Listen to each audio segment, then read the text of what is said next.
England, 1816. The morning his world shattered, Lancaster, the Earl of Ashworth, was bored. He sat in the oppressive dark-wood library of his late grandfather's estate, the air thick with the smell of old leather, floor wax, and the undeniable, lingering scent of death. He was 31, but carried himself with the cynical assurance of a much older man, a predator in a bespoke suit. He was a man who saw the entire world as a ledger. Every relationship was a contract. Every woman a short-term lease. Love, he had decided long ago, was a fantasy, a weakness exploited by the sentimental. Just last week in London, he had terminated his arrangement with the Viscountess Anne. She had, predictably, cried. "So that's it," she had whispered, her fingers tracing the velvet of the box he'd given her. "Just over. But Lancaster, I thought we had an understanding," he'd finished for her, his voice smooth and devoid of malice. "The contract was for the season, Anne. The season has ended. The pleasure, as always, was mutual, as was the understanding that it was temporary. He was a rake, yes, but a rake with principles. He was a man of business, and he never, ever lied about his intentions. Love was a messy, inefficient variable, and he had no place for it in his life. Intimacy was for simple pleasure, or, in the abstract, for the bearing of children. It was not for the old, tired notion of love. That was reserved for one's parents, perhaps, but certainly not for one's bedfellow. Now, in the library, the family solicitor, Mr. Grimes, a man who looked like a dried prune, was taking far too long. "Grimes," Lancaster said, his voice cutting through the funereal silence, "let's dispense with the preamble. The old man is dead. I'm his only heir. Give me the damn paper, I'll sign it, and we can all get on with our day." Cousin Barnaby, a fleshy, wheezing man with damp palms, shifted nervously in his chair. He was the only other one present, a necessary, if repulsive, witness. Lancaster ignored him. Mr. Grimes cleared his throat, his bony fingers rattling the parchment. "As you say, my lord, the will of your grandfather, the late Earl, is specific." He began to read, his voice a dry monotone. "I, Lord Ashworth, being of sound mind, do leave the entirety of the Ashworth estate, its lands, its holdings, and all moneys, to my sole grandson, Lancaster." Lancaster gave a short, satisfied nod. He was already mentally liquidating the woodlands in the North Acreage. His grandfather had been a disciplinarian, a man who'd clawed his way up from nothing.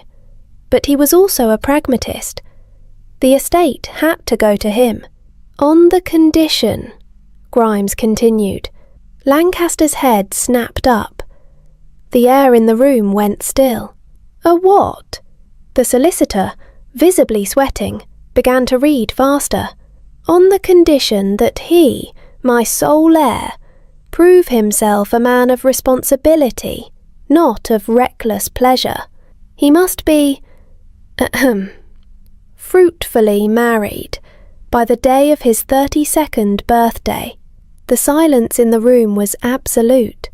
Lancaster didn't move. He felt the blood drain from his face. "When is my 32nd birthday, Grimes?" he asked, his voice very soft, very cold.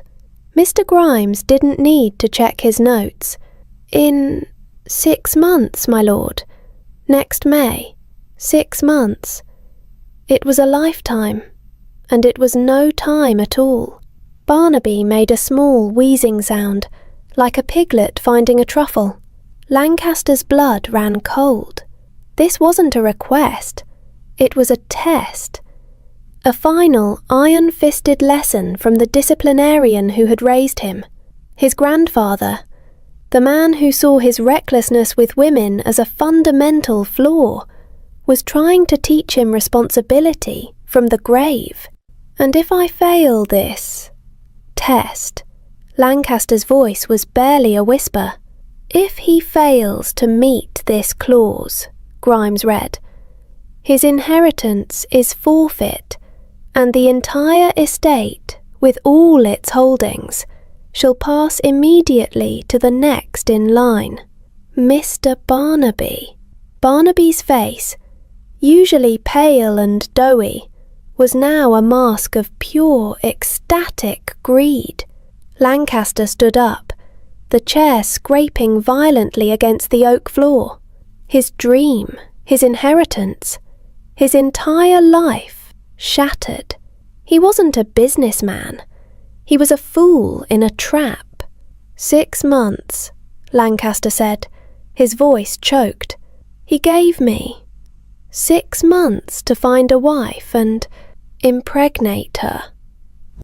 That same morning, miles away from the oppressive grandeur of Ashworth, the world was, for a moment, perfect. In the small sun-drenched village, Hannah, the late vicar's daughter, was in her own world. She was 24, sharp-tongued and a hopeless, love-sick romantic, currently living on the last few shillings her father had left her. She was sitting with her friend, Lucy, under a great oak tree, watching Lucy mend a stocking. Lucy, her oldest friend, had just accepted a proposal from Mr. Higgins, a man who was, in Hannah's opinion, a troll.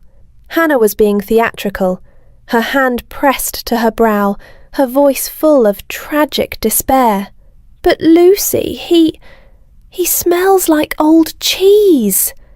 And he has that snort. You cannot possibly marry a man who snorts when he's pleased." Lucy, who was practical and patient, didn't even look up from her needle. "Hannah, please get your head out of those poetry books. I am poor. You are poorer. Mr. Higgins has a good house, a secure living, and he doesn't beat his horses. That's more than most men in this village can say." "But what about love?" Hannah insisted, her voice dropping. "What about passion? What about the kiss? The one that stops your heart, the one you've waited your whole life for? From a man you truly—" "My heart is fine, Hannah," Lucy cut in, though not unkindly. She bit the thread, her work finished. "My stomach, thanks to Mr. Higgins, will be full. You, of all people, should understand the value of a practical contract." Hannah pouted, pulling a blade of grass. "A contract? It sounds preposterous. I would rather die than marry for a contract.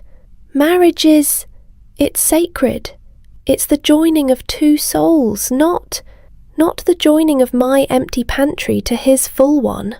"That is exactly what it is," Lucy said, her voice flat as she stood and brushed off her skirt. "Love is a luxury, Hannah, a luxury we cannot afford. You, of all people, should know that. Knights in shining armour don't exist, and if they did, they wouldn't be looking in the vicar's orphanage." "He's not a knight," Hannah muttered, her cheeks flushing. "He's just a man. A good man. A man who sees me. And I will wait for him." "Then you will wait a long time," Lucy said, patting Hannah's shoulder. "And you'll be hungry while you do it. Now, are you going to the bakery, or are you going to simply waste away under this tree, dreaming of a man who isn't real?" Hannah fell silent, her romantic dreams colliding with the hard, sharp edge of Lucy's reality. Her friend was wrong. She knew she was. Love was everything. She would never settle. She would wait for her knight, her perfect man, and her perfect first kiss. She watched Lucy walk away, her practical, steady steps taking her toward the solid, unromantic but safe life she had chosen. Hannah sighed, gathered her own meagre belongings, a worn book of poetry and an empty satchel, and began the walk back to her room at the orphanage, the only home she had left. The orphanage was no longer her home, not really. Since her father's death, she had been allowed to stay on in a small, cold attic room, officially as a seamstress for the younger children, but in reality, out of pity. That pity she knew was running out. She climbed the narrow, creaking stairs, the smell of boiled cabbage and lye soap filling the air. Her room was tiny, tucked under the eaves. It held a narrow, lumpy cot, a rickety washstand, and a small crate for her books. It was cold, even on this sunny morning. She sat on the cot and took out her fortune. It was a small leather pouch. Inside she counted the coins again, 4 shillings and 3 pence. Her entire inheritance. Her meagre savings were dwindling. Lucy's words echoed in her head. A practical contract. You'll be hungry while you wait. A sudden, cold fear seized her. A fear more real than any of her romantic notions. What was she going to do? She was too educated to be a kitchen maid, but too poor and unconnected to be a governess. She was trapped. She looked at her reflection in the cracked bit of mirror on the wall. She saw her plain face, her wide, dreaming eyes. Preposterous, she thought. Who was she to dream? Who was she to demand a night when men like Mr. Higgins were considered a good catch? For a moment, she let herself imagine it, marrying Mr. Higgins. The smell of cheese, the snorting, a life of mending stockings and surviving. A cold, practical chill ran down her spine. No. She stood up, her jaw set. No. Lucy was wrong. Her father had taught her about poetry, about passion, about a life of the mind. He hadn't raised her to sell herself for a full pantry. She would not. She would find a way. She would be brave, she would be true, and she would not settle. She would have love, or she would have nothing. She picked up her satchel. Her resolve hardened. She was hungry. She would take her last few pennies and buy a loaf of bread, but she would not give up her dream. The next day, Lancaster was in town. He was a caged tiger. He'd been up all night, his mind racing, fueled by brandy and a blind, cold fury. A wife. An heir. 5 months, 3 weeks. The number pounded in his head with every step. He had stormed through the estate, terrifying the servants with his silent, vibrating anger, before taking his horse and riding hard into the village. He didn't know what he was looking for. He just knew he had to act. He wasn't there for pleasure. He was there for business. He was looking for a woman. Any woman. His mind, a cold, sharp ledger, assessed every female he passed as he stalked down the high street. Too old. Too young. Too ambitious. He could see the greed in the eyes of the local merchant's daughter as she curtsied, her gaze lingering a second too long. He'd had his fill of ambitious women. He needed someone desperate, someone manageable, someone he could control. He needed a short-term investment, a vessel, a woman who would understand the brutal, emotionless logic of a contract and be grateful for the payday. At that exact moment, Hannah was leaving the village bakery, the small bell over the door tinkling cheerfully. She had just spent her last few pennies on a small, warm loaf of bread, handing the coin to old Mrs. Gable, a sweet woman with a mind like a sieve. "Thank you, Mrs. Gable," Hannah said with a kind smile. "Have a lovely day." She turned and pushed the door open, her mind already on her empty attic room and the book of poetry she was halfway through. Mrs. Gable, her mind resetting in that instant, saw Hannah walking away with the unpaid-for bread. "Thief!" The old woman's voice cracked with sudden, genuine panic. "That girl! She stole my bread! Thief!" Hannah froze on the walkway, her heart leaping into her throat. "Mrs. Gable, no! I just paid you," she called back, her voice desperate. But it was too late. Two large draymen, lounging by the butcher's shop next door and bored, heard the cry. "Oi, stop her!" one of them yelled. "Grab the thief!" Hannah, in a blind panic, ran. She didn't know the men. She just knew she was an orphan and her word meant nothing against an accusation. She was the late vicar's daughter, but her father was gone, and with him all her protection. She fled down the street, her heart pounding, the loaf clutched to her chest. She turned a sharp corner onto a quieter lane, gasping for breath, and ran smack into a solid wall of muscle. Lancaster. He had been so lost in his predatory thoughts he hadn't seen her. She had been so lost in her terror she hadn't seen him. They both went down in a heap of mud, expensive wool, and scattered bread. "Good God, woman!" Lancaster growled from the ground, his voice low with fury. He had landed hard, his dignity gone, his 50-guinea coat caked in thick, wet mud. "Are you blind?" You walked into me." Hannah scrambled, breathless and furious, pushing her hair from her eyes. She was on her hands and knees, staring at the most handsome and most angry man she had ever seen. "You enormous building of a man!" "There she is," a voice shouted. The two draymen were rounding the corner, their boots heavy on the cobblestones. Hannah, on her knees in the mud, looked at the angry, impossibly well-dressed stranger, then at the two men advancing. Her mind screamed. Number. Not like this. This was the one thing she had saved, her perfect, romantic first kiss. It was meant for her night. And this angry, muddy, gorgeous brute was no night. But the men were closer. "There she is," she heard the heavy boots on the stone. Jail. Shame. The end of everything over a loaf of bread she had paid for. Her dream. Or her freedom. It wasn't a choice. She hated herself for it. She hated her poverty.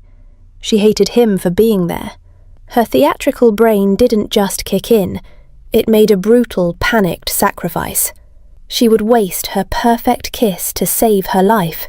It was a contract, just as Lucy had said. She had 1 second. "Oh, darling!" she gasped, her voice suddenly full of giddy, theatrical relief. "There you are! I thought I'd lost you in the crowd." Lancaster's eyes widened.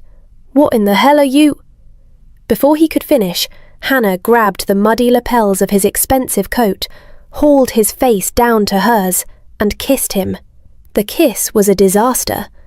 It was her first, and it was a betrayal of everything she held sacred. Her heart was pounding, but it was from pure animal terror, not passion. His lips were stiff, shocked, and tasted faintly of mud and the brandy he'd had for breakfast. It was a cold, unmoving, angry kiss. She just pressed her face against his, her eyes squeezed shut, praying the men would go away, her mind screaming at the violation of it all. Lancaster was frozen. His business brain stopped. He'd been kissed by countless women, skilled, practiced, seductive women. This was not that. This was clumsy. It was desperate. It was awful. Her lips were trembling, and she was, he realised with a jolt, a terrible kisser. And, for one bizarre second, it was the most interesting thing that had happened to him all year. The two men skidded to a halt. They looked at the couple tangled on the ground, the woman clearly in a passionate, if muddy, embrace with the Earl of Ashworth. "Oh," the first man said, his face turning beet red as he awkwardly pulled off his cap. Beg pardon, my lord, and, ma'am, we, thought she was—" "Never mind, Alf, let's go," the other said, grabbing his companion's arm. They shuffled away, mumbling apologies. Hannah, panting, pulled back. Her eyes were wide, her hair was a mess, and her lip was trembling. The performance was over. The reality of what she had just done, kissing a stranger, the Earl, hit her like a physical blow. Lancaster didn't move. He just stared at her, his mind rebooting. Click, click, click. The mud. The desperation. The lie she had told so convincingly. He saw it. The solution to his 6-month problem. That was impressive, he said, his voice quiet, the anger completely gone, replaced by a cold, sharp calculation. And terrible. You just kissed a stranger, my lady. I can explain. Hannah scrambled to her feet, brushing mud from her skirt, her voice shaking. I'm not a thief. Mrs. Gable, she forgets. I paid her. I have the change. I don't care about the bread, Lancaster said, rising to his feet in one fluid, powerful motion. He looked at her, really looked at her. She was a mess. She was in trouble. And she was a very convincing liar. What I do care about, he continued, is that you are in my debt. You've ruined my coat, and you've assaulted me in the street. I saved myself, she retorted, her sharp tongue returning now that the danger was past. I'll pay for the coat, somehow. Oh, you'll pay for it. He took a step closer. She instinctively took one back. You're in trouble. I'm in trouble. You need a saviour. I need a wife. It seems we have the basis for a contract. A what? You just proved you can play a part, Miss Hannah, but now, you will marry me. He didn't wait for an answer. He grabbed her arm, not roughly, but with the finality of a business transaction, and steered her into the nearest coaching inn, the Red Lion. He didn't bother with the common room. He stalked straight to the innkeeper, demanded a private parlour, and threw a coin on the bar that had the man scrambling to obey. The door shut, the latch clicking with a sound of terrible finality. They were alone. He was clean, having used his handkerchief to wipe the worst of the mud from his coat.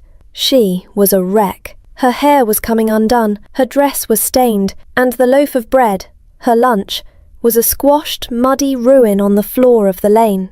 You are insane, Hannah said, her voice shaking as she backed away from him, her hand gripping the back of a chair. You can't just order someone to marry you. That's preposterous. It's medieval. I can, and I am, Lancaster replied. He poured 2 brandies from the decanter on the sideboard, though he didn't offer her one. He drank his in one short, sharp swallow. I need a wife. The deadline is 6 months. You, on the other hand, are in a difficult position. I am not, she cried, her voice cracking. Aren't you? His eyes raked over her, and his tone was cold, logical, and terrifyingly accurate. Let's review the facts. Your dress is mended in 3 places. Your shoes are worn through. You were just publicly accused of theft, and when those men chased you, you ran yourself, with no one to defend you. This tells me you are alone. You have no family, no money, and no protector. An innocent woman with powerful friends doesn't run, Miss Hannah. She waits for the constable. That's not, she stammered, because he was exactly, horribly right. It doesn't matter, he said, dismissing her entire life with a wave of his hand. Here is the proposal. He leaned against the mantelpiece, a predator at ease. This was a negotiation he would not lose. You will marry me. You will be my Countess. We will fulfill the terms of my grandfather's will, which means, his voice became flat and cold, we must produce an heir. Hannah's face, already pale, went white. Provide you. You're asking me to sleep with you? Yes. His voice was devoid of all emotion, as if discussing the price of corn. It's a key clause in the agreement. Intimacy. For the sole purpose of childbearing. The act itself is simple. A physical requirement. It does not require feelings, which I'm sure we both find inefficient. I she stammered, her romantic heart shattering into 1,000 pieces. He pressed on, ruthless. In return, I will give you a verbal guarantee of a settlement, £10,000. The moment a child is born, the money is yours. I will have my solicitors draw up the papers after the ceremony. You will be a wealthy woman for life. After the heir is born and the estate is secure, we will live separate lives. You can read poetry. You can be as theatrical as you like. You just won't do it in my house. It's a simple, clean transaction. Hannah stared at him. This was her knight in shining armour. A cold, ruthless businessman who wanted to buy her. Not just her body, her child. This was the man who had just received her first disastrous kiss. Everything she believed in, every romantic dream she'd ever held, it was all turning to ash. This was Lucy's world. This was a contract. You were the most arrogant, unfeeling, loathsome man I have ever met, she said, her voice shaking with ice. Am I? He said, unfazed. Or am I the only man who's ever told you the truth? Love is a fantasy, Hannah. A verbal agreement with me is more real than any poem. Security is real. £10,000 is very real. This is the only offer you will ever get that makes you a countess instead of a convict. A convict, he added, his voice laced with cold logic, or a starving seamstress, which is where a woman in your position, with no money and a newly stained reputation, inevitably ends up. He put the empty brandy glass down with a sharp click. I need your answer, yes or no. Hannah looked at her muddy hands. She thought of Lucy, marrying a man who snorted just to have a full stomach. She thought of her cold, empty attic room. She thought of the men who'd chased her. She thought of the gnawing, constant hunger in her belly. She had gone against her values to kiss him, sacrificing her dream for her survival. Now she had to do it again. She had to sacrifice her body for her life based on the verbal promise of a man she didn't trust but had no choice but to trust. Yes, she said, her voice a dead whisper. Good, he said, his face relaxing into the first hint of a smile. It was not a kind smile. It was the smile of a man who had just won. We're married tomorrow. After securing her terrified yes in the private parlour, Lancaster did not linger. He stood up, his face all business. Stay here. Do not move. I will be back. Hannah looked up, panicked. You're leaving me here? I'm not leaving you, he said, his voice cold. I'm placing you. He walked out, and she heard the distinct, terrible click of the key turning in the lock. She was a prisoner. He strode from the inn, his mind already 3 steps ahead. He couldn't marry her in the village. It would be a circus, a spectacle. His grandfather's will demanded a legal marriage, not a local pantomime that could be challenged by Barnaby. It had to be done in London, swiftly, anonymously, and with the ironclad power of a special licence. He didn't ride back to Ashworth immediately. He first went to the village draper and mantua maker, the only respectable clothier in town. He stormed in, terrifying the poor woman. I need a complete wardrobe, a travelling dress, a day dress, a nightgown, underthings, your best quality, now. My lord, the woman stammered, but fittings. There is no time for fittings, he snapped.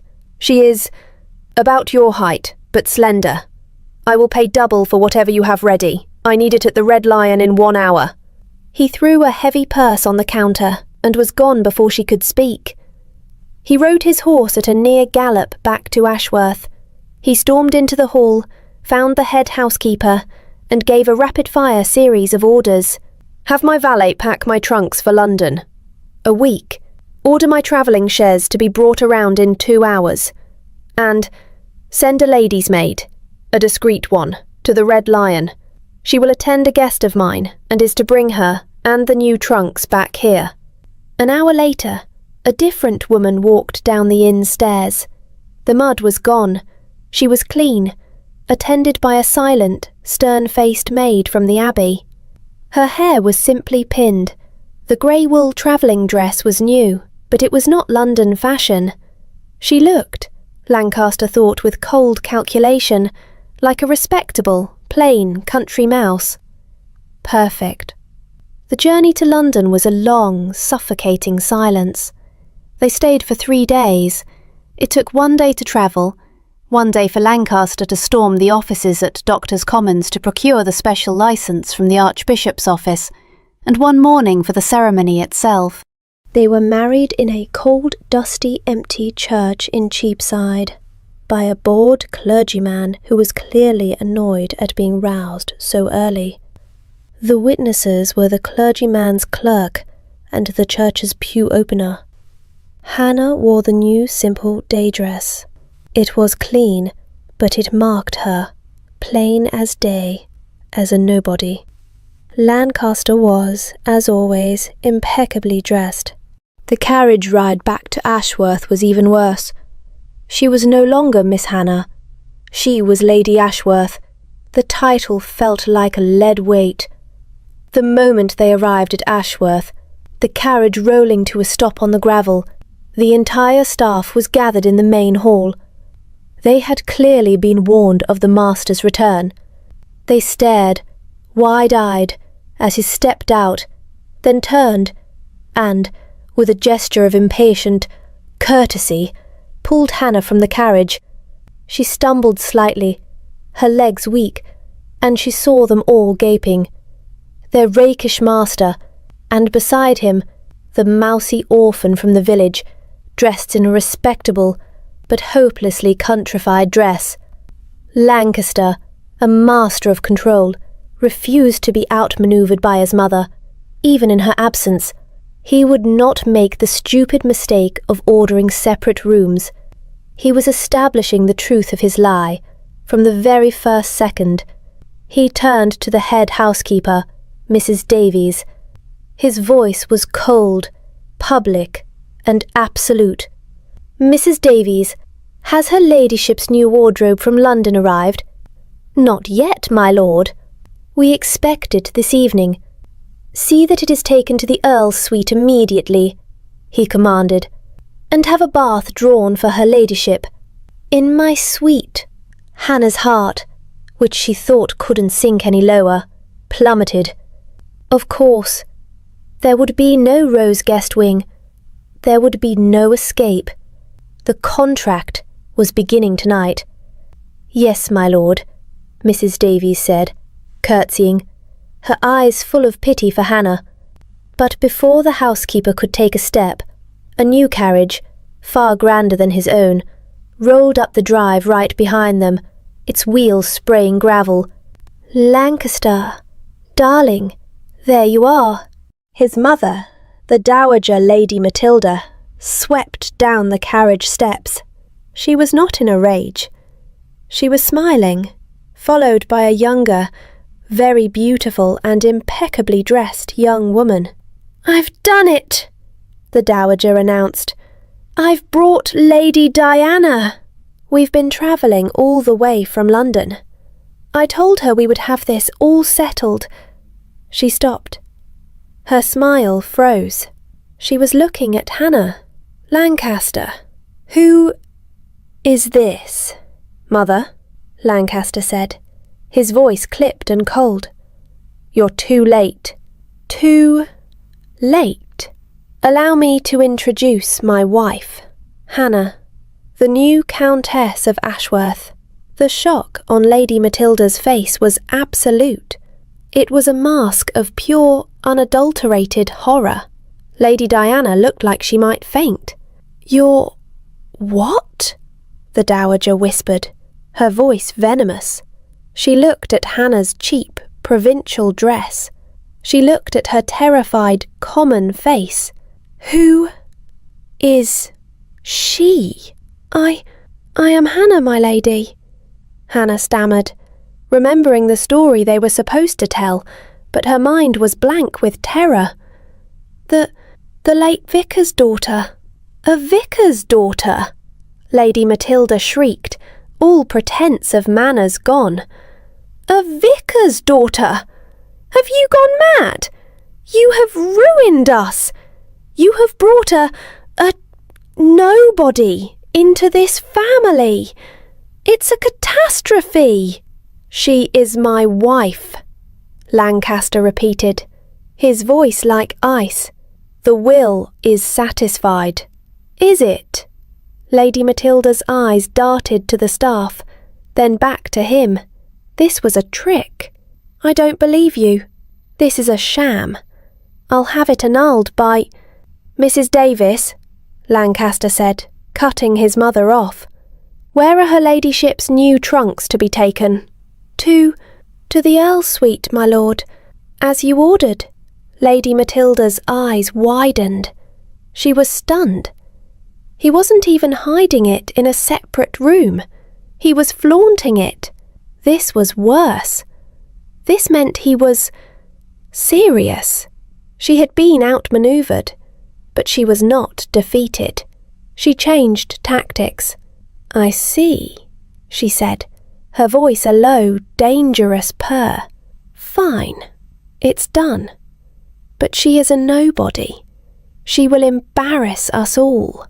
I will move into the adjoining suite, the one with the connecting door." Lancaster's body went rigid. That was her move. "Mother, it is my duty," she snapped. "I must be close at hand, to train her, to supervise her, to ensure she is made presentable. I will not have this person ruining the Ashworth name. I will be overseeing her transition closely. I will get to the bottom of this, Lancaster. I will find out what you've done.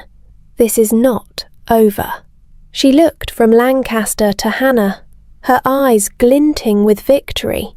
Lancaster was furious. He hadn't been made to look stupid, but his mother had just, in front of everyone, inserted herself directly into his marriage. Hannah looked at them both in pure, unadulterated horror. She was trapped. She was not just a wife in a cold contract. She was a prisoner, with her cold, calculating husband on one side, and his monstrous mother, her new chaperone, on the other.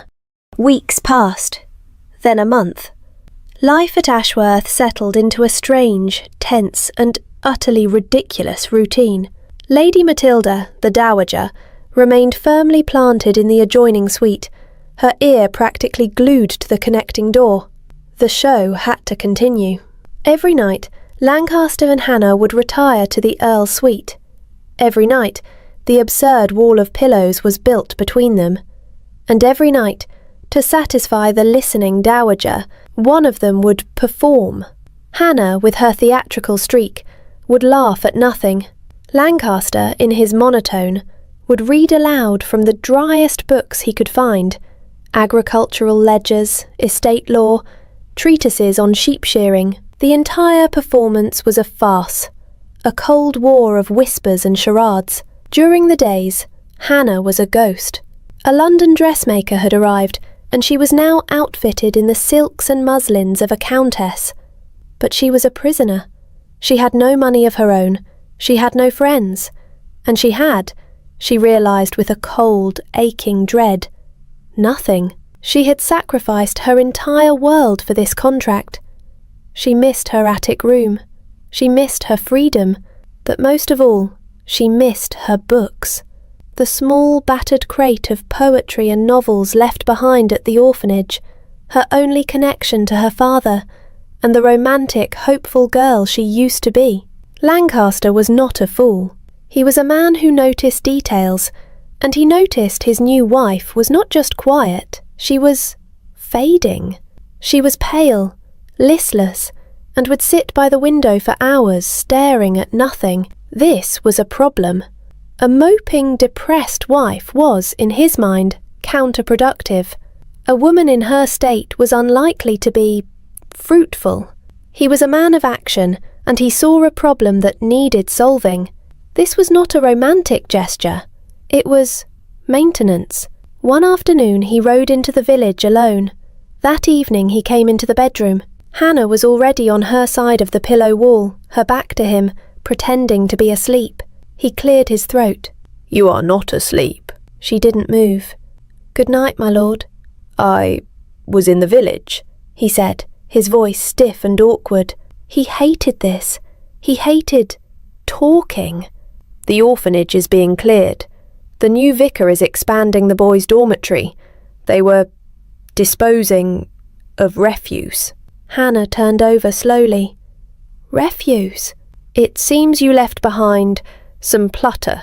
It was inefficient to let it be thrown out." He nodded to the door.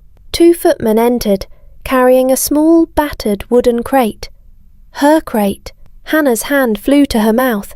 She scrambled off the bed, her bare feet hitting the cold floor.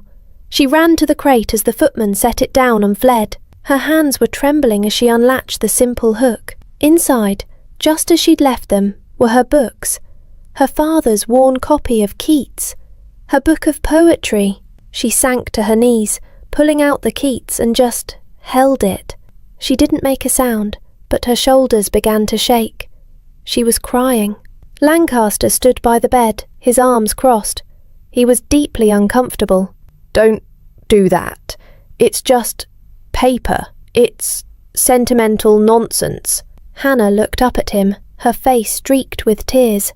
And for the first time, she wasn't looking at a rake or a businessman. She was looking at a man who had seen her, who had noticed her one secret grief and fixed it. You went back for them," she whispered, her voice thick. You saved them." He scoffed, trying to regain control. He was a man of action, not emotion. This gratitude was making his skin crawl. "I simply acquired my property. You are my wife. Your clutter is therefore my clutter. It was a simple transaction. Now stop crying. It's irritating." He retreated to his side of the bed and picked up his boring book. But he didn't open it. Hannah, still on the floor, wiped her eyes. She sat there by the crate and opened her father's book. Her voice was quiet, still shaky from tears, but it filled the room. "My heart aches and a drowsy numbness pains my sense, as though of hemlock I had drunk." She read the ode to a nightingale. Her voice was soft and full of a love and a loss that he had never in his entire life heard. He didn't read about turnips.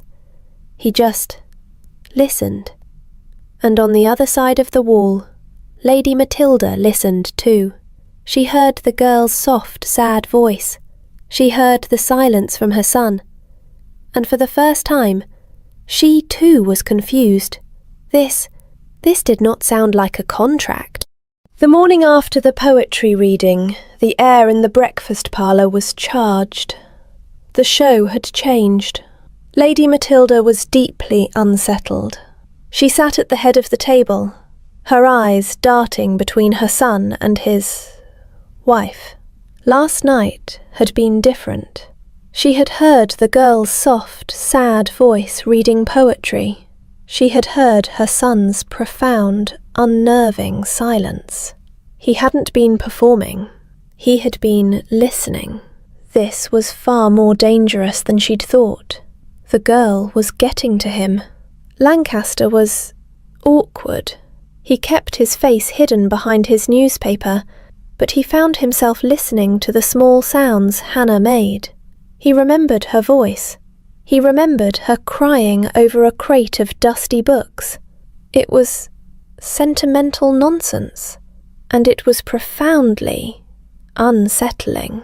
Hannah, for the first time, felt a flicker of something. He had saved her books. It was the first truly kind thing anyone had done for her in a year. The act had given her a small, forgotten kernel of courage. "My lord," she said, looking at her plate. Lancaster lowered his paper. "Yes?" I should like to ride. Today." Lady Matilda sniffed. "A lady does not race about the countryside. I am a good rider, Hannah said, her voice quiet but, for the first time, firm.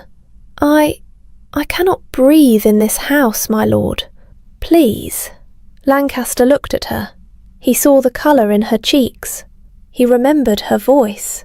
He was, for the first time, intrigued. A wife, Lancaster said, folding his newspaper, should be given fresh air. I will take her. After luncheon. Lady Matilda looked furious but said nothing. Later that day, in the brilliant autumn sun, something shifted in him permanently. She wasn't a timid rider. The moment they were free of the main drive, she urged her horse into a gallop, racing him toward the low hills. He watched, stunned, as she rode. Her hair came undone, streaming behind her. Her cheeks were flushed, and she laughed. A real, free, breathless laugh. He had never seen her alive before. He was, in a word, struck. He, a man used to cold, polished women, was watching this creature who looked like a wild thing. It made him awkward. His Rake's mind stopped. He was, simply, admiring her. That very week they were forced to attend a local assembly. He was dreading it. She was terrified. He was still stewing in this new, confusing admiration. And then the new vicar, Mr. Evans, appeared. Young, handsome, gentle. He knew poetry. He asked her to dance. Lancaster watched from the sidelines, and he saw it. He saw Hannah, who had been pale and silent, suddenly light up. She smiled at the vicar. She glowed. She looked the way she had on the horse. Alive. And she was not looking at him. A hot, acidic, vile feeling surged through Lancaster's chest. He didn't have a name for it. He, a man who never felt love, could only identify it as pure, raw possession. He told himself it was just protecting his investment. That night, back in the Earl's suite, the tension was suffocating. The pillow wall was there. He watched her brush out her long hair, her back to him, humming the tune from the ball. This confusing admiration, mixed with the raw possession he'd felt, was making him restless. He moved. He didn't stride, he just found himself on her side of the room, standing behind her. She froze, her hand holding the brush, stopping mid-air. What are you doing? He, the great Rake, was awkward. He didn't know what to do. His old tricks wouldn't work. His new feelings were making him clumsy. He wanted something. He lifted his hand, not to grab, but to do what he thought a husband should do. Maybe. He went to gently cup her face, to turn her towards him. The second his fingers brushed her skin, she flinched. It wasn't a tease. It was a pure, instinctual recoil. She turned her face away sharply. Please, don't. Her voice was small, tight. He stopped. His hand dropped. He was the Earl of Ashworth. He was a man who took. He was a man who was never rejected. And he had just been spurned by a penniless orphan. For a vicar, the admiration warred with his wounded pride. He felt confused, exposed, like a fool. He didn't snarl. He didn't yell. He just withdrew. The Rake retreated, leaving behind a man who didn't understand what he was feeling. I see, he said, his voice quiet, devoid of its usual sharp edge. It sounded tired. I am going for a walk. In the garden. I require air. He didn't grab his coat. He just turned and walked out of the room, closing the door softly behind him. Hannah stared at the closed door, her heart pounding. He hadn't stormed out. He hadn't gone to the village tavern. He had just left. Quietly. Sounding almost hurt. She sank onto the stool, the brush falling from her hand. A wave of guilt washed over her. He had looked lost. He had tried, hadn't he, in his own clumsy way. It was just her face. He had only tried to touch her face. After all, he had saved her books. He had taken her riding. She looked at the pillow wall. Suddenly it seemed very high and very cold. She wrapped her arms around herself, wondering if she had just made a terrible mistake. Wondering if her rigid adherence to her romantic dreams was pushing away something else. Something real. Lancaster did not return to the bedroom that night. Hannah, lying alone on her side of the vast, cold bed, heard the grandfather clock in the hall strike 3, then 4. She didn't sleep. Her mind raced. She replayed the scene over and over. His awkward advance, her sharp recoil, the quiet hurt in his voice as he left. She felt a confusing mix of emotions. She was still angry at his presumption, at the cold contract that defined their lives. But underneath the anger, there was a tremor of guilt. He had tried, hadn't he? After saving her books, after the shared moment of listening to the poetry, after the exhilarating ride, maybe he had been trying to offer something more than just the clinical fulfillment of their bargain. And she had slapped his hand away like he was a stranger, which, she supposed, he still was. But he was also her husband, the man who had, however unwillingly, saved her. She finally drifted into a restless sleep just before dawn, only to be startled awake by the sound of the adjoining door opening. Lady Matilda. "Get up, girl," the dowager snapped, already fully dressed. "It's nearly 8. A countess does not lie about like a sloth." Hannah scrambled out of bed, grabbing her robe.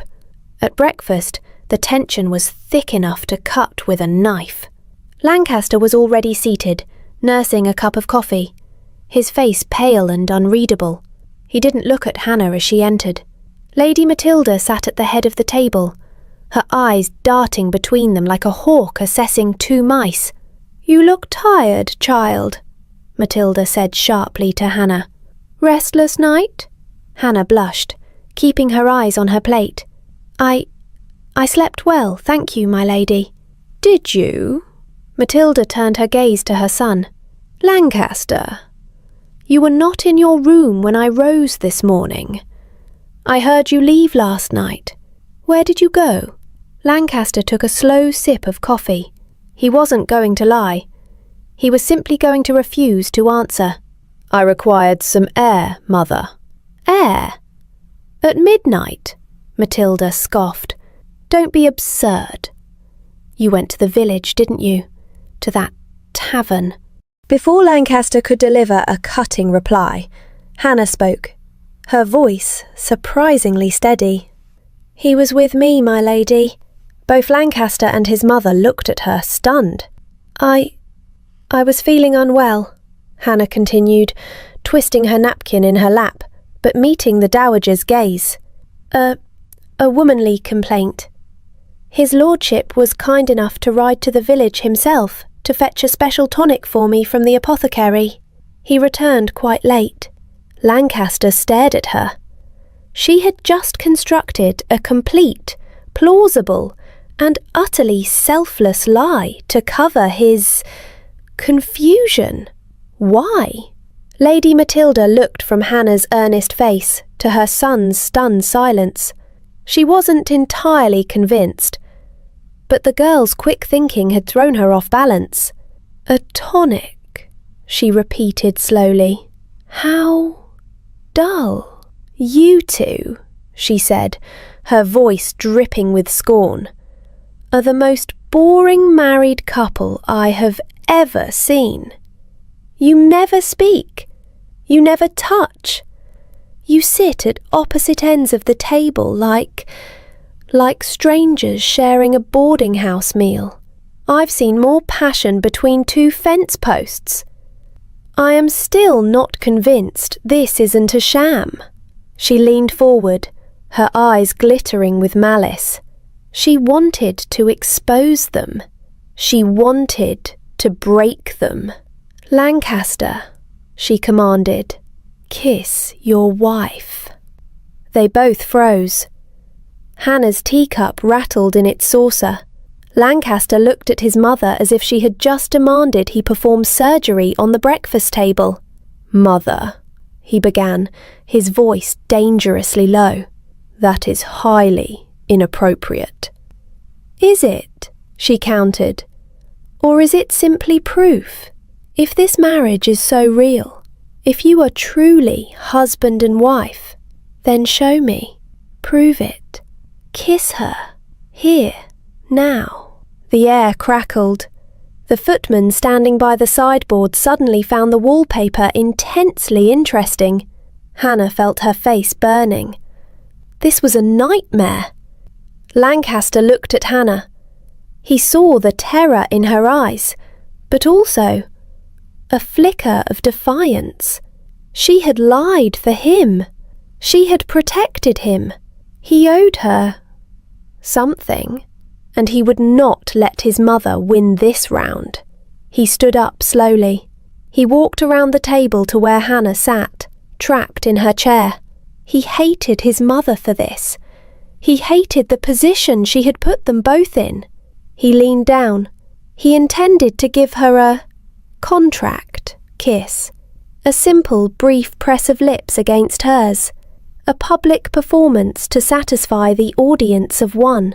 He put his hand gently on her shoulder, leaning closer. She looked up at him, her eyes wide, her lips slightly parted in apprehension.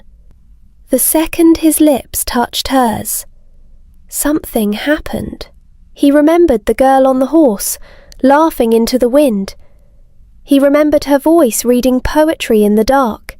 He remembered holding her, trembling through the storm. She remembered the man who had saved her books. She remembered his surprising silence as she read. She remembered the solid warmth of his arms around her. It wasn't the clumsy mud kiss. It wasn't the cold turnip reading performance. It was real. The kiss deepened, unexpectedly. He forgot his mother. He forgot the contract. His hand moved from her shoulder to cup her cheek, his thumb brushing against her skin. She, forgetting her rules, forgetting her fear, leaned into the kiss, her hand rising hesitantly to rest on his chest. For a dizzying, heart-stopping moment, they were the only two people in the room. They were lost in it, until Lady Matilda cleared her throat loudly, a sharp, grating sound like gravel being shovelled. "Well," she snapped, her voice tight with fury and confusion, "that is enough." They sprang apart as if burned, both breathing heavily, their faces flushed scarlet. Lancaster straightened up, looking stunned, his hand dropping from her face. Hannah stared down at her lap, her heart hammering against her ribs like a trapped bird. Lancaster had just felt something he couldn't name, something that went far beyond mere physical desire. It was terrifying. And Hannah, the romantic who had sworn never to kiss a man she didn't love, had just kissed her cold, arrogant husband, and felt the first, undeniable, heart-stopping stirrings of falling for him.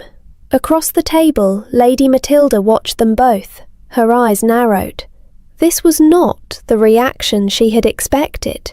This was complicated. The silence that followed the kiss was thick and suffocating.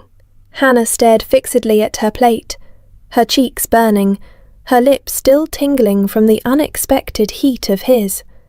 She could feel Lady Matilda's sharp, assessing gaze on her, but for once she was more aware of the man standing beside her chair. Lancaster remained frozen for a moment, looking down at the top of Hannah's head, his expression stunned, almost bewildered. Then, clearing his throat, he abruptly turned and stalked back to his own seat, resuming his breakfast as if nothing had happened, but his hand trembled slightly as he lifted his coffee cup. Lady Matilda watched them both, her face a mask of suspicion. That had not been the kiss of a couple performing a sham. It had been too real, too charged. Her son, the cold, calculating Rake, had looked lost, and the girl had looked equally shaken. This was not going according to plan. This ridiculous marriage, which she had intended to expose and dissolve, was becoming something else, something unpredictable. The rest of the meal passed in a strained, awkward silence. Lancaster buried himself behind his newspaper, though Hannah doubted he read a single word. She pushed her food around her plate, unable to swallow. Even the footmen seemed to be holding their breath. When the meal finally ended, Lancaster stood abruptly. "I have work in the study." He didn't look at Hannah as he left the room. Hannah, desperate to escape his mother's scrutiny, murmured, "If you'll excuse me, my lady, I should like to retrieve a book from the library." "Go," Matilda snapped, her eyes narrowed. "But do not think this conversation is over." Hannah practically fled. The dynamic in the house had shifted, irrevocably. The performance felt brittle, thin. That night, when they retired to the Earl's suite, the air was different. The pillow wall was rebuilt, but it felt symbolic now, almost foolish. Lancaster retreated immediately to his side, burying himself in a book. Hannah sat by the fire, her own book open on her lap, but her eyes kept drifting towards the silent figure on the bed. He hadn't gone for a walk. He hadn't left the room. He was just there, silent, brooding. What was he thinking? Was he disgusted by her response to the kiss? Angry? Confused? She replayed the kiss in her mind. The initial shock, the way it had deepened, the surprising tenderness in his touch. She pressed her fingers to her lips. It went against everything she believed. He was arrogant, cold, possibly cruel. And yet, Lancaster, behind the pages of his book, was in turmoil. He, the man of control, the master of detached transactions, had felt something. It wasn't just desire. He knew what that felt like. This was different. It was a dizzying, terrifying mix of possession, admiration, and connection. He didn't understand it, and it scared him. He tried to analyze it like a business problem he couldn't solve. Asset, wife. Objective, heir. Complication, unwanted emotional response. It made no sense. He fought against the feeling, reminding himself of the contract, of her commonness, of the inherent foolishness of love. Yet, the memory of her flushed face, her hesitant response, the sheer, unexpected reality of the kiss, it lingered. He needed to regain control. He needed to re-establish the terms of their agreement. A few days later, he found her in the library, her sanctuary. She was perched on a ladder, reaching for a high shelf. He watched her for a moment, the curve of her back, the way the sunlight caught the simple lines of her dress. He felt that confusing pull again. He cleared his throat. "Hannah?" She startled, nearly dropping the book she held. She looked down at him, her eyes wide. They hadn't really spoken, not properly, since the kiss. "My lord?" I was reviewing the estate accounts," he said, forcing himself back into his familiar role. Business, logic. "The tenants' rents in the South Quadrant are inconsistent. I recall you mentioning your father, the vicar, kept meticulous records of the parish." Hannah climbed down the ladder slowly, clutching the book. Was he asking her opinion? He did, my lord. He believed in order. Indeed, he gestured vaguely towards the ledgers spread on the massive library table. Perhaps you might have some insight into the local character, the ones likely to prevaricate. It was an awkward attempt, he, the Earl, asking the vicar's daughter for advice on managing his tenants, but it was also an offering, an acknowledgement of her intelligence, perhaps. Hannah hesitated. She was still reeling from the kiss, still suspicious of his motives. Was this another test? Another way to control her? Or was it something else? I might, she said cautiously, stepping towards the table. My father knew everyone. He often said. She began to speak, tentatively at first, about the families, the hardships, the loyalties of the people in the village. He listened, surprisingly intently. He asked sharp, practical questions. For a brief hour, they weren't Earl and contracted Countess. They were two intelligent people discussing a problem. Lady Matilda, who had developed an uncanny ability to appear whenever they were in the same room, observed them from the doorway. She saw their heads bent over the ledgers.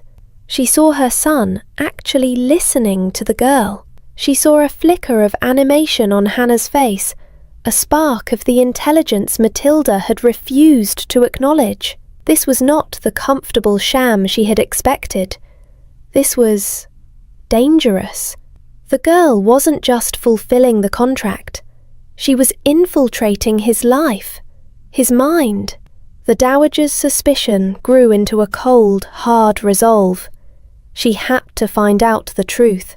She had to break this connection before it ruined everything. She would increase her monitoring. She would find their weakness. The shared work over the estate ledgers became an unspoken routine. Hannah found, to her surprise, that she possessed a keen, practical mind, honed by years of managing her father's meagre parish accounts. Lancaster, equally surprised, found himself respecting her insights. He, a man who rarely listened to anyone, started asking her opinion, not just on tenants, but on the neglected gardens, even on the menus the cook proposed. They weren't falling in love, not yet, but a grudging, wary respect was building between them, brick by careful brick. The nightly performances for the dowager stopped. The farcical readings about turnips were replaced by a quiet companionship. The pillow wall was still rebuilt each night, more out of habit now than hostility, a strange, fluffy monument to their unresolved contract. They would often sit in silence, she with her father's Keats, he with his ledgers or perhaps a newspaper, the only sounds the crackling fire and the turning of pages. It was a strange, suspended peace, fragile and easily broken. Lady Matilda was not fooled. This quiet harmony unnerved her more than their initial, obvious antagonism. It felt real. She increased her efforts to expose the sham, focusing her attacks on Hannah. "Tell me, child," she said one afternoon, finding Hannah alone in the morning room, arranging flowers, another duty Matilda insisted she learn. "My son, he was quite the rake before you. Did he mention his liaisons?" Hannah froze, a rose stem in her hand. "His lordship's past is not my concern, my lady." "Isn't it?" Matilda smiled, a cold, sharp predator's smile. "A man doesn't change his habits overnight, especially not for a country mouse. Has he mentioned the actress? Or the opera dancer? Or perhaps the reason his grandfather felt the need to impose such a drastic clause in his will? A man who neglects his duties once." Hannah turned away, her cheeks burning. She knew he'd been a rake. The contract itself was proof of his cold, transactional view of women. But hearing it laid out so baldly by his mother, it brought back all her initial fear and disgust. Was he truly capable of change? Or was this quiet respect just another performance? The doubt lingered, a poisonous seed planted by the dowager. That seed was watered a few days later when the vicar, Mr. Evans, paid a perfectly proper call to the abbey. He had come to discuss the parish harvest festival. He was shown into the drawing room where Hannah was attempting needlepoint, another of Matilda's lessons. Lancaster walked in halfway through their conversation. He stopped in the doorway. He saw Hannah smiling, actually smiling, at the handsome young vicar. He heard them discussing, of all things, poetry again. That hot, acidic feeling surged through him. That irrational, possessive anger he refused to name as jealousy. "Evans," Lancaster said, his voice colder than usual, cutting into their conversation. "Finished with your charitable work?" Mr. Evans stood immediately, flustered. "My lord, I was just discussing the festival arrangements with her ladyship." "Indeed." Lancaster didn't invite him to sit. "Hannah has duties here. Perhaps you could conclude your business with my steward." Hannah looked down, mortified by his rudeness. Mr. Evans, understanding the dismissal, bowed stiffly and made a hasty retreat. The moment the door closed, Hannah rounded on him. "That was incredibly rude, my lord. He is the vicar." "He is a man," Lancaster snapped, surprising himself with his own vehemence. "And you are my wife. You will maintain decorum." "Decorum? We were discussing harvest yields." "You were glowing," he accused, unable to stop himself, "like a schoolgirl." "And you," she shot back, hurt and confused by his attack, "are acting like a jealous tyrant." The word hung in the air between them. Jealous. He recoiled as if struck. "Do not be absurd," he said stiffly, turning away. "I am merely concerned with appearances."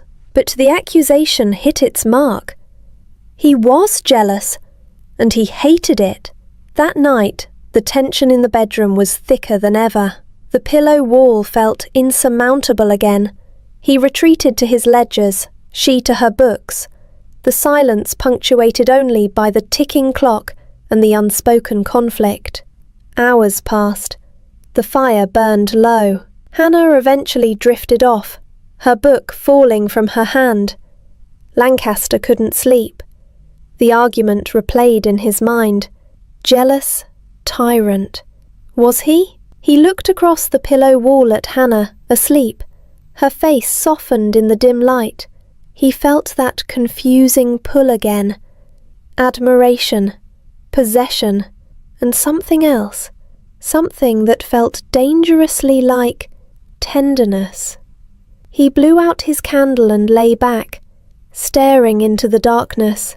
He must have drifted off because later, much later, a sound pulled him from a shallow, uneasy sleep. A whimper. He sat up slightly. It came again, from his side of the bed. He wasn't dreaming. He turned his head slowly. Hannah was thrashing slightly in her sleep, caught in a nightmare. Her breathing was shallow, rapid. She whimpered again, a small, lost sound. "No, please." He froze. His first instinct was cold detachment, not my concern.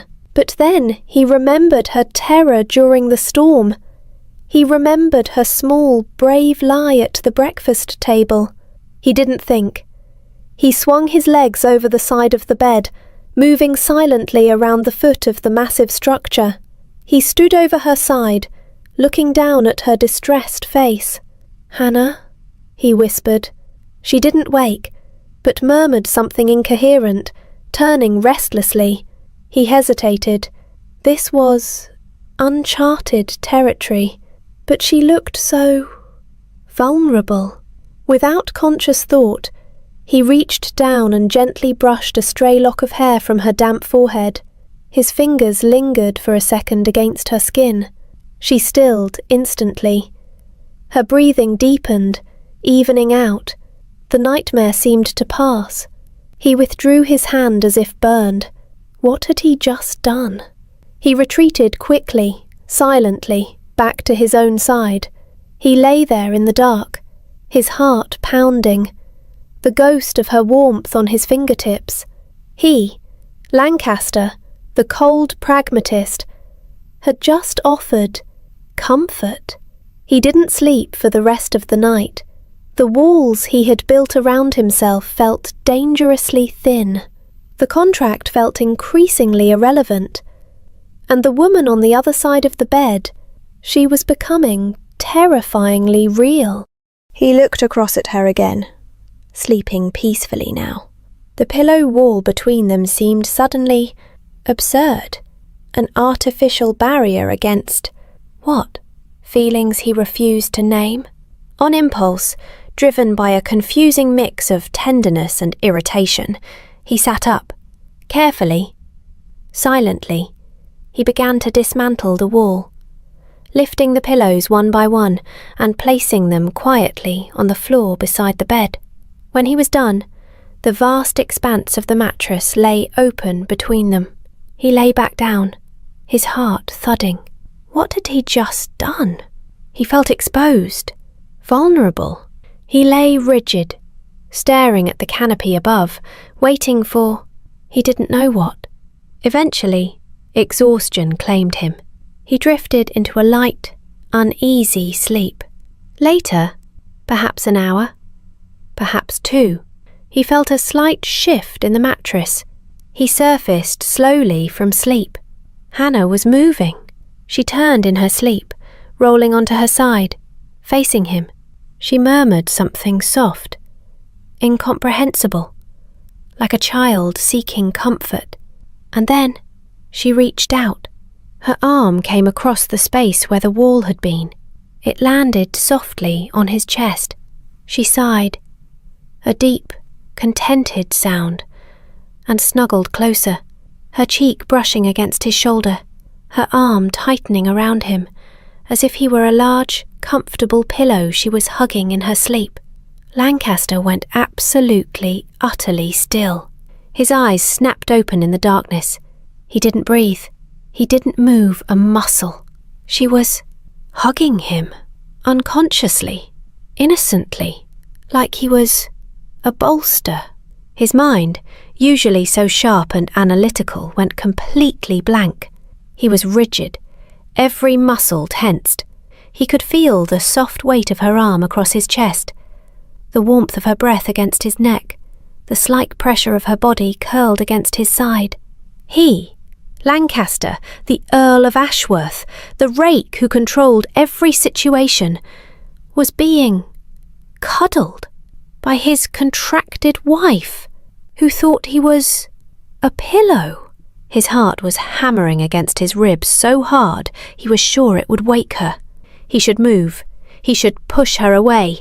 He should rebuild the damned wall. He didn't. He lay there, frozen, utterly flustered, feeling the unexpected, terrifying warmth of her against him. He was completely, utterly undone. Hannah surfaced from sleep, slowly, reluctantly. She felt warm, incredibly warm, and safe. For the first time since her father died, she felt utterly, completely safe. She snuggled deeper, her cheek pressing against something solid and warm that smelled faintly of sandalwood and Lancaster. Her eyes snapped open. She wasn't just near him, she was pressed against his side, her head pillowed on his shoulder, her arm thrown across his chest. His own arm was loosely draped around her waist, holding her close, and the pillow wall was gone, vanished, panic, cold and sharp, jolted her fully awake.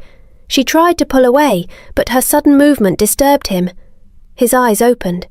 They stared at each other, mere inches apart, both fully awake, both acutely aware of their tangled limbs and the complete absence of pillows. Lancaster's mind raced. He, the master of control, had fallen asleep, being cuddled. It was mortifying. He needed to regain the upper hand immediately. "What in the devil?" he said, his voice a low growl, though his eyes held a flicker of something that wasn't anger. "Are you doing?" Hannah scrambled back, pulling the sheet up to her chin. "Me? What am I doing? What happened to the wall? You took it down!" He sat up, swinging his legs over the side of the bed, deliberately putting space between them. He ran a hand through his already tousled hair, adopting his familiar mask of cynical amusement. "Did I? I must have been sleepwalking. Or perhaps," he turned, arching one eyebrow, "perhaps you dismantled the barrier in a brazen attempt to compromise my virtue." The accusation was so utterly ridiculous, so completely the opposite of the truth, that a startled giggle escaped Hannah. Him, the notorious Rake, claiming his virtue needed protecting. From her! Her giggle turned into a laugh, bright and genuine in the morning light. Lancaster watched her laugh, really watched her. He saw the way her eyes crinkled at the corners, the way her shoulders shook, and despite himself, despite his mortification, a slow smile spread across his own face. The sheer absurdity of their situation, the nightly charades, his mother next door, the pillow wall. It was funny. His smile turned into a low chuckle, then a full laugh that joined hers, echoing in the large room. They laughed until tears streamed down Hannah's face, until Lancaster had to lean against the bedpost, breathless. The tension, the fear, the awkwardness, it all just dissolved in that shared moment of absurdity. Slowly, the laughter faded. He looked at her, really looked at her, sitting there in the rumpled bed, her hair loose, her face flushed and bright from laughing. The cynical mask he wore so easily slipped. He saw not the contract, not the vessel, but Hannah, just Hannah. He moved back towards the bed, not with the predatory grace of the Rake, but with a hesitant, almost awkward slowness. He sat on the edge, facing her, the space between them suddenly feeling vast and empty. He reached out, not to touch her face this time, but just to gently take her hand. She didn't flinch. "Hannah," his voice was low, serious, stripped bare of its usual irony. He looked down at their joined hands, struggling for words he had never used before. "I don't understand this. I don't understand you. This arrangement, this entire damnable situation. It was supposed to be simple. A transaction." He looked up, meeting her eyes, and she saw a raw vulnerability there that stunned her. "But it's not simple. Not anymore. I don't know what you've done to me. I find myself thinking of things I have never thought. Feeling..." He trailed off, shaking his head slightly, frustrated by his own inability to articulate it. "This respect I feel for you. It's inconvenient." He paused, searching her face, the words tumbling out now, raw and unpolished, as if dragged from a place he didn't know existed within him. "It's more than inconvenient. It's terrifying, because it's not just respect, Hannah. It's this." He squeezed her hand, his gaze intense, almost pleading. "I look at you, and the world shifts. My ledgers, my contracts, my entire bloody life, it all seems grey. And you are..." He swallowed hard. the Rake fighting a losing battle against the man he was becoming. Blast it all, Hannah, I know. I am utterly, irrevocably in love with you. Hannah's breath caught. Her eyes widened in disbelief. My lord, Lancaster, you— Don't, he said, cutting her off, a flush rising on his own cheeks. Don't say it's preposterous. I know it is. I don't understand it. I don't like it. It goes against every logical principle I hold. But it's the truth. He gave a short, shaky laugh, and it seems permanent, because when I think of the future, the real future, after this damnable will is settled, the only thing I can picture is you. He looked at her, his expression deadly serious now, almost fierce. And I don't just mean now. I mean always. I mean when you are old and perhaps excessively plump, he added, the awkwardness making the sentiment somehow even more real, and can barely walk from room to room without assistance. Even then, especially then, it will still be you. It seems I am contracted to love you for the duration, Hannah, whether I intended to or not. Hannah stared at him, her heart pounding. His words so blunt, so awkward, so utterly him, yet filled with a sentiment so profound. It broke her. A tear escaped, followed by another, but she wasn't crying from sadness. A watery chuckle escaped her lips. Excessively plump, she whispered through her tears. Well, he said, a small self-deprecating smile touching his lips. Perhaps. The point is, it wouldn't matter. She laughed again, a sound thick with tears and disbelief and a dawning, overwhelming joy. He was clumsy. He was arrogant. He was still, probably, a rake at heart. But he was hers. And he loved her. Stop, she whispered, though she didn't mean it, gently pulling her hand away, only to place it on his chest, right over his heart. Please, don't. It's too— He stopped instantly, searching her face. He saw the tears, the laughter, the fear, the hope. He looked almost as scared as she felt.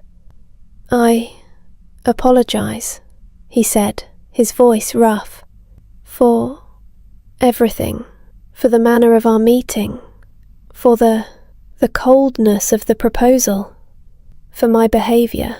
He met her gaze directly. I regret, deeply, the terms of our beginning, Hannah. That embrace, born from laughter and tears, and a confession that shattered Lancaster's carefully constructed world, was the true beginning. The pillow wall was gone, dismantled, not just physically, but emotionally. The space between them, once filled with suspicion and awkwardness, now hummed with a fragile, new intimacy. He held her for a long moment, the silence broken only by the steady beat of his heart under her ear. He, who had always seen intimacy as a transaction, found himself simply wanting to hold her, to protect this fierce, surprising woman who had somehow, inexplicably captured his cynical heart. She relaxed against him, the last vestiges of her fear dissolving in the raw honesty of his confession. He wasn't her knight in shining armour. He was flawed, arrogant, and had behaved abominably, but he was real, and his awkward, heartfelt declaration of love, complete with visions of her being excessively plump, was more potent than any flowery sonnet. He pulled back slightly, his hands framing her face, his gaze searching hers. Hannah. She didn't pull away this time. She met his gaze, her own eyes shining with unshed tears and a dawning hope. The air shifted. The awkwardness was still there, flickering at the edges, but it was overshadowed by a current of undeniable desire. Not the cold, calculated need of the contract, but something warmer, deeper, more real. The contract, she whispered, almost a question. Damn the contract, he murmured, his thumb brushing softly against her cheekbone. This is not about the will. This is about us. He leaned in, and this time, when he kissed her, it was different. It wasn't the clumsy collision in the mud, nor the desperate performance for his mother. It was a kiss of discovery, hesitant at first, then deepening as apology melted into passion, as loneliness gave way to connection. She responded, her initial shyness dissolving into a surprising warmth, her hands coming up to tangle in his hair. The confession lingered in the air between them, a fragile truce that held through the rest of the day. It wasn't until that night that the physical terms of their bargain were finally met, but it wasn't the cold, clinical transaction Lancaster had envisioned. It was tender, awkward, passionate, and profoundly intimate. He, the experienced Rake, found himself clumsy, almost reverent, his usual practiced detachment replaced by a raw vulnerability he hadn't known he possessed. She, the innocent romantic, found a strength and passion within herself she hadn't known existed, meeting him not as a victim, but as an equal. They found solace and surprising joy in each other's arms, finally bridging the chasm that had separated them. The next few weeks passed in a blur of fragile happiness. Lady Matilda, sensing the undeniable shift in the atmosphere, became even more suspicious, her questions sharper, her monitoring more intense. But Lancaster and Hannah presented a united front, their shared secret creating a bond that his mother's probing could not break. The deadline, once a terrifying spectre, now seemed almost irrelevant. The day of Lancaster's 32nd birthday arrived. May. 6 months to the day since the reading of the will. 10 o'clock. The library. It was a repeat of the scene 6 months prior, but the energy was entirely different. Mr. Grimes was there, looking nervous. A sullen, defeated-looking Barnaby was there, slumped in a chair. Lady Matilda stood stiffly by the fireplace, her face an unreadable mask. Lancaster stood beside Hannah near the window, his hand resting lightly, possessively, on the small of her back. He was no longer the desperate, cornered man. He was calm, confident. "Well, Grimes," Lancaster said, breaking the silence, "the day has arrived. Shall we conclude this tedious business?" Barnaby started to rise, a flicker of hope in his eyes. "Indeed, as there is clearly no—" "Mr. Grimes," Hannah interrupted, her voice clear and steady, though her cheeks were slightly pink. "Before you proceed, there is news." All eyes snapped to her. Lady Matilda went rigid. Hannah looked up at Lancaster, a small, secret smile playing on her lips. He smiled back, a genuine, warm smile that transformed his face. He squeezed her hand. "Mr. Grimes," Hannah continued, placing her free hand gently over her stomach, "you will need to amend the documents. The condition of the will has been met. The marriage is fruitful. We are expecting the heir in the spring." The room went dead silent. Barnaby sank back into his chair as if deflating, his face grey. Lady Matilda's hand flew to her pearls, her eyes wide with shock, fury, and grudging defeat. "Well," she finally snapped, recovering first, "it seems my supervision was successful after all. A pity it took so long. And a pity, she added, her eyes raking over Hannah. It couldn't have been with better stock, but the fight had gone out of her. She had lost. Mr. Grimes beamed, relieved. "Congratulations, my lord. My lady, this is wonderful news. The estate is secure." Lancaster didn't look at his cousin or his mother. He looked only at Hannah. He, the man of contracts, the man who didn't believe in love, leaned down and kissed her, right there in front of everyone. "Happy birthday to me," he murmured against her lips. That night, in the Earl's suite, there was no pillow wall. Hannah was curled up beside him, her head on his shoulder. £10,000, she teased softly. "You owe me £10,000, my lord." He laughed, pulling her closer. "A shrewd negotiator, my lady Countess. I seem to recall the terms also included separate lives." She murmured, tracing a pattern on his chest. "Perhaps we could renegotiate that clause." "I believe," he said, tilting her chin up to meet his gaze, his eyes full of a warmth she had once thought impossible. "That is an excellent idea." He kissed her again, deeply, sealing their new contract. Not one written on paper, or enforced by a will, but one built on shared laughter, unexpected tenderness, and a love that had defied all logic. The Rake had been reformed. The romantic had found her reality, and their preposterous bargain had, somehow, become the truest thing in both their lives. I told myself I'd never need it. Love's a deal that never stays, but your silence kept repeating every truth I turned away. You spoke like you were made of distance, measured words afraid to fall. But I heard the man behind the reason, and I answered when you stalled.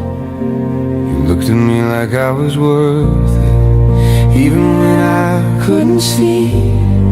I tried to stay the man who'd earned it, but you made a fool of me.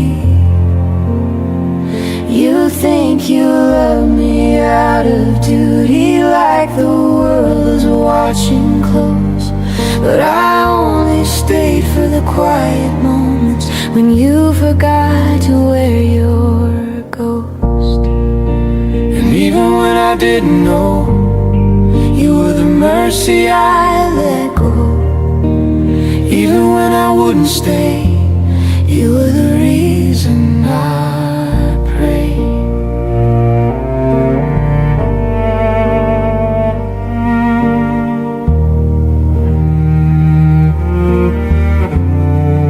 There's a war inside my breathing, between the past and what's begun.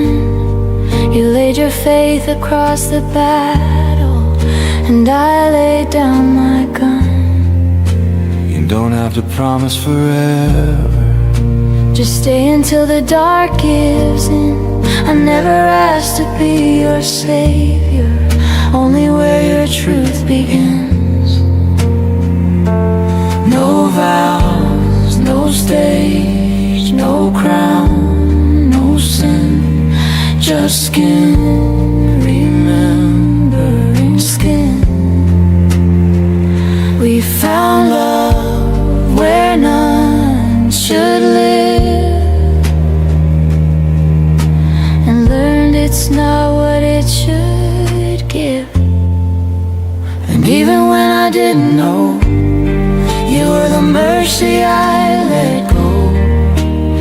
Even when I turned away, you were the one who stayed. Even when I couldn't say,